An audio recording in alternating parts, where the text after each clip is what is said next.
Transcription number second, speed 80 WPM. Be ready. 5 seconds.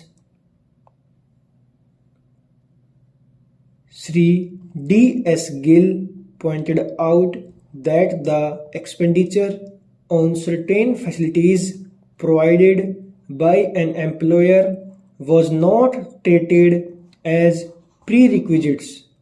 He expressed the view that only taxable prerequisites should be included in the allowance of 1/5 of the salary payable to an employee. The chairman said that the committee should suggest to government that insofar as the calculation of prerequisites was concerned, the ceiling of rupees 1 lakh should be removed. The board decided to address the Central Board of Direct Taxes on the above issues.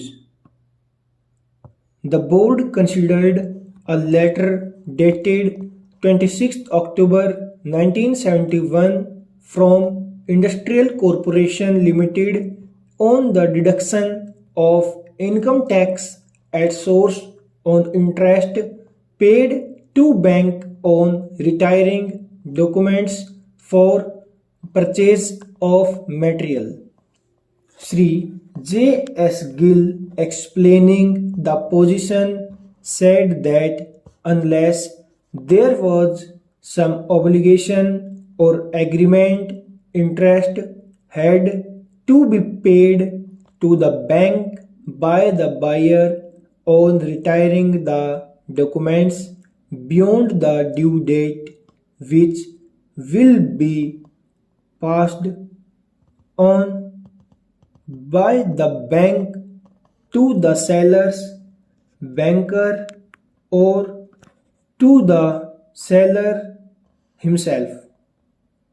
If interest was realized by the bankers of the seller, then tax need not be deducted at source. The difficulty, however, was that the buyer will not be able to know whether interest is being realized by the bankers of the seller or the seller.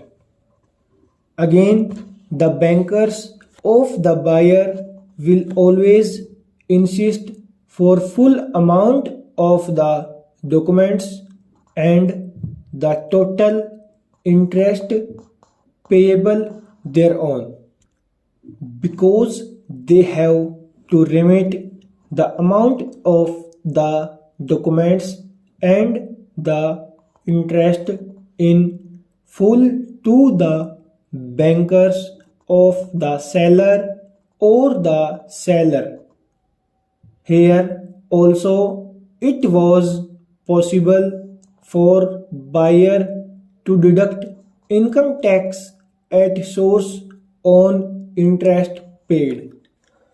The board felt that since the bank was collecting interest from the buyer and passing it on the seller, the responsibility for deducting the tax at source should be shifted to the bank.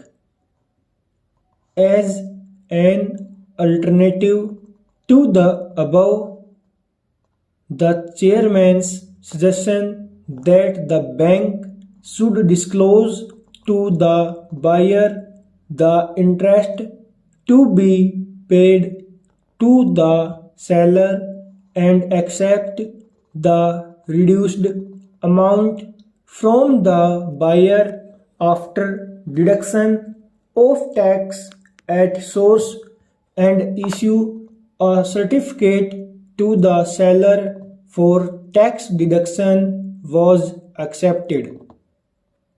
He was decided that a suitable representation be addressed to the Central Board of Direct Taxes on the above lines.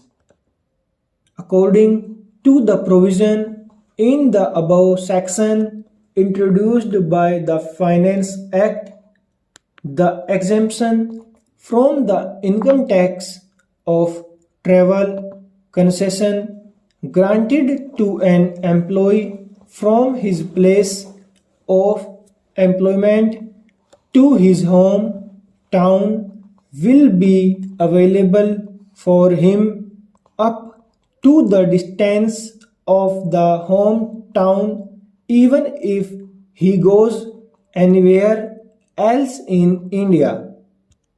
This means that if a person with hometown in Bombay is employed in Delhi and if he wants to go to Kashmir, then the exemption benefit will be available to him up to the distance of his hometown from Delhi. On the other hand, a person who has taken up a job in this hometown will not be entitled to the benefit. The board decided to address the Central Board of Direct Taxes to amend this provision stably so that persons who have taken up employment in their hometowns